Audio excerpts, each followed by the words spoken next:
জি, বাংলাদেশে কোন দল ক্ষমতায় আসলে বাংলাদেশের মানুষ একটি দুর্নীতি ও চাঁদামুক্ত দেশ পাবে? আপনার মতামত?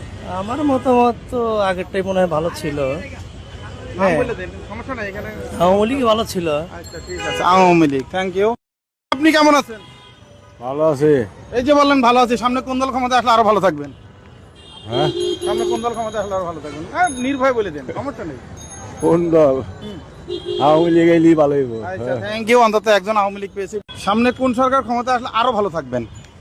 এখন দেশ যেভাবে যাচ্ছে নাই মারতে কানা মাই ভালো ছিল, আগের মাই তো ভালো ছিল। আগের মা কোন মা? এই ওই এত 16 বছর চালাইছে যে মা, সেই মাই তো ভালো ছিল। আপনার ছেলে মেয়ে মনে হয় মরে নাই, এই জন্য তার ভালো বলতেছেন, তাই তো? ওই আর কি মরে না কেন, এই যে সারাদিন গাড়ি চালাইয়ে 300 টাকা 400 টাকার উপরে কামাইতে না। আওয়ামী লীগের আমলে 1200 টাকা কেজি কাঁচা চাল খেয়েছিলেন, 300 টাকা কেজি পেঁয়াজ খেয়েছিলেন, আপনি কি জানেন? মনে আছে? হ্যাঁ মনে থাকলেও তারপর